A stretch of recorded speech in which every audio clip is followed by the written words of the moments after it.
ಇಬ್ರು call receive ಮಾಡ್ತಿಲ್ಲ ಅಂದ್ರೆ ಏನ್ ಕಾರಣ ಇರುತ್ತೆ? ಏನಾದ್ರೂ ಸಮಸ್ಯೆ ಆಗಿರ್ಬೋದಾ? ತಾರಾ ಬಾಯ್ಲೆ. ಏನದ್ಕೆ? ನೋಡು ತಾರಾ, ಹಾಸ್ಪಿಟಲಲ್ಲಿ ಏನಾದ್ರೂ ಸಮಸ್ಯೆ ಆಗಿದೆಯಾ? ನಿಜ ಹೇಳು, ಮುಚ್ಚುಮರೆ ಮಾಡಬೇಡಿ.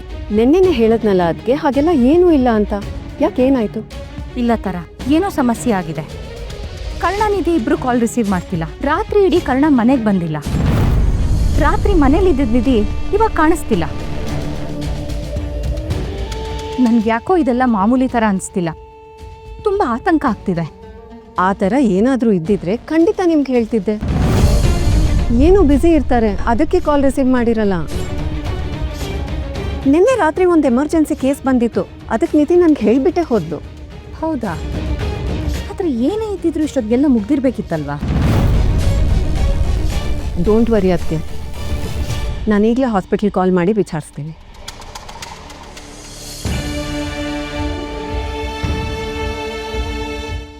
ನಾನು ತಾರಾ ಮಾತಾಡ್ತಾ ಇದ್ದೀನಿ. ಡಾಕ್ಟರ್ ಕರ್ಣ ಮತ್ತು ನಿಧಿ ಎಲ್ಲಿದ್ದಾರೆ? ಓ ಹೌದಾ, ಸರಿ. ಆಪ್ರೇಷನ್ ಮುಗಿದ ತಕ್ಷಣ ಕರ್ಣನ್ಗೆ ಕಾಲ್ ಮಾಡೋಕ್ಕೆ ಹೇಳಿ. ಅವ್ರ ತಾಯಿ ತುಂಬ ಟೆನ್ಷನ್ ಮಾಡ್ಕೋತಾ ಇದ್ದಾರೆ. Thank you.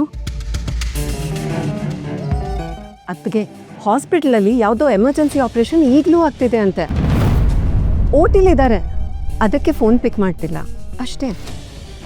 ಆಪ್ರೇಷನ್ ಮುಗಿದ ತಕ್ಷಣ ಫೋನ್ ಮಾಡೋಕ್ಕೆ ಹೇಳ್ತಾರಂತೆ. ಹೌದಾ? ಸರಿ ಬಿಡು. So don't worry.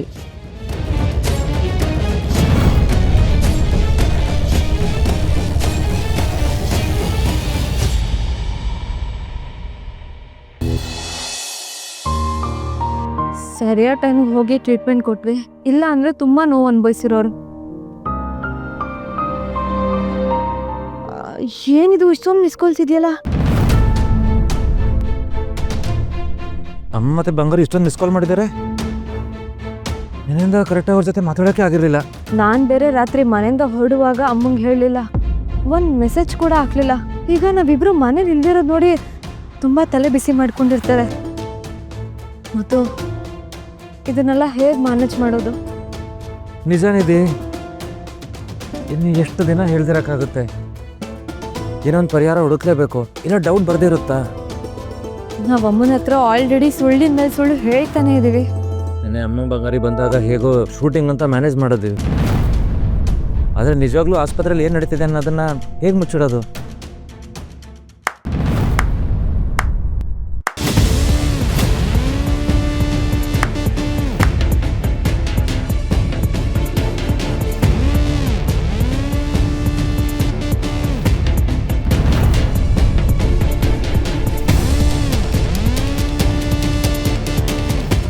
ನನ್ನ ಹತ್ರನೇ ಸುಳ್ಳು ಹೇಳೋ ಮಟ್ಟಕ್ಕೆ ಬಂದ್ಬಿಟ್ರಿ ಅಲ್ವಾ?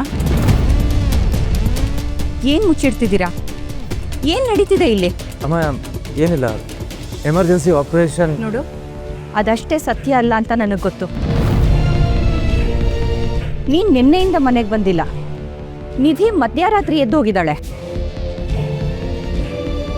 ಏನೋ ಸಮಸ್ಯೆ ಆಗ್ತಿದೆ ಅನ್ನೋದಂತೂ ಹೌದು. ಅದೇನು ಅಂತ ನನಗೀಗಲೇ ಗೊತ್ತಾಗಬೇಕು. ಸಮಸ್ಯೆ ಏನೂ ಇಲ್ಲ ಅಮ್ಮ. ಹಾಸ್ಪಿಟಲ್ ಆದಮೇಲೆ ಒಂದಷ್ಟು ವಿಷಯ ಹ್ಯಾಂಡಲ್ ಮಾಡೋದಿರುತ್ತಲ್ಲ, ಅಷ್ಟೇ, ಬೇರೆ ಏನೂ ಇಲ್ಲ. ನೀನು ಚಿಕ್ಕ ಮಗು ಆಗಿದ್ದಾಗಿಂದನೂ ನೋಡ್ತಿದ್ದೀನಿ ಕಣೋ. ಯಾವಾಗ ಹೇಗಿರ್ತೀಯ ಅನ್ನೋದು ನನಗೆ ಗೊತ್ತಾಗಲ್ವಾ? ನಿನ್ನ ಮುಖದಲ್ಲಿ ಒಂದು ಸಣ್ಣ ಬದಲಾವಣೆ ಕೂಡ ನನಗೆ ಗೊತ್ತಾಗುತ್ತೆ. ನಿಜ ಹೇಳು.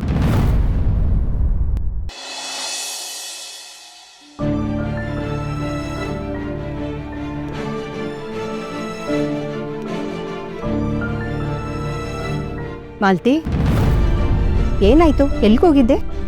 ಅದು ನಾನು ಹಾಸ್ಪಿಟ್ಲಿಗೆ ಹೋಗಿದ್ದ? ಹಾಂ ಅತ್ತೆ. ಅದನ್ನ ಹೇಳಕ್ಕೆ ಇಷ್ಟೊಂದು ಯೋಚನೆ ಮಾಡ್ತಿದ್ಯಾ? ಎಲ್ಲಿ ಕರುಣಾನಿಧಿ? ಅದು ಹಾಸ್ಪಿಟಲಲ್ಲಿ ಒಂದು ಎಮರ್ಜೆನ್ಸಿ ಕೇಸ್ ಅಂತೆ, ತುಂಬ ಕ್ರಿಟಿಕಲ್ ಕಂಡೀಷನ್ನು. ಅದಕ್ಕೆ ರಾತ್ರಿ ಇಡೀ ಅವರಿಬ್ಬರು ಹಾಸ್ಪಿಟ್ಲಲ್ಲೇ ಇದ್ರು. ಅದಕ್ಕೆ ಕಾಲ್ ರಿಸೀವ್ ಮಾಡಿಲ್ಲ ಅಂದರು ಅಷ್ಟೇ. ಓ ಹೌದಾ? ಜೀವ ಉಳಿಸೋ ಡಾಕ್ಟ್ರ್ ಕೆಲಸ ಅಂದರೆ ಸುಮ್ಮನೆ ಆಗುತ್ತಾ? ಇದನ್ನೆಲ್ಲ ಮಾಡಲೇಬೇಕಾಗತ್ತೆ. ಅದು ಸರಿ, ನೀವ್ಯಾಕೆ ಇಷ್ಟೊಂದು ಯೋಚನೆ ಮಾಡ್ತಿದ್ಯಾ? ಮಧ್ಯಾಹ್ನಕ್ಕೆ ಏನು ಅಡುಗೆ ಮಾಡಲಿ ಅಂತ ಯೋಚನೆ ಮಾಡ್ತಿದ್ದೆ, ಬಂದೆ. ಒಂದು ನಿಮಿಷ. ಆಪ್ರೇಷನ್ ಏನು ಸರಿ, ಮನೆಗೆ ಎಷ್ಟು ಗಂಟೆ ಬರ್ತಾರೆ ಅಂತ ಕೇಳ್ದ? ಕರ್ಣ ಮನೆಗೆ ಸರಿಯಾಗಿ ಬರದೆ 3 ದಿನ ಆಯಿತು. ಬರ್ತಾನಂತೆ ಅತ್ತೆ. ಮಾವನವ್ರ ಹುಟ್ಟದಬ್ಬ ತಯಾರಿನೂ ಮಾಡ್ಬೇಕಿತ್ತಲ್ವಾ, ಅದನ್ನೆಲ್ಲ ಮಾಡ್ಬಿಟ್ಟು ಬರ್ತಾನೆ. ನೀವೇನು ಯೋಚನೆ ಮಾಡ್ಬಿಡಿ. ತಿಂಡಿ ತಿಂದ್ರಾ? ಇಷ್ಟೋ ತನಕ ನಿನ್ನ ಕಾದೆ ಕಣೆ, ಈಗ ತಿಂದೆ, ನೀನೋಗಿ ತಿಂಡಿ ತಿನ್ನು. ಸರಿಯಾಗಿ ಟೈಮ್ ತಿನ್ನೋದೇ ಇಲ್ಲ ನೀನೇನು. ಸರಿಯತ್ತೆ, ಬರ್ತೀನಿ ಒಂದು ನಿಮಿಷ. ಹ್ಞೂ.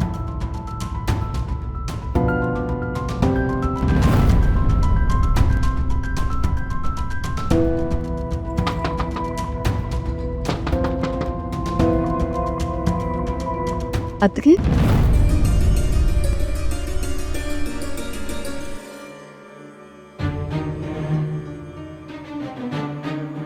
ಏನಾಯ್ತು ಅದಕ್ಕೆ? ಭುವನೇಶ್ವರಿ ಯಾರೋ?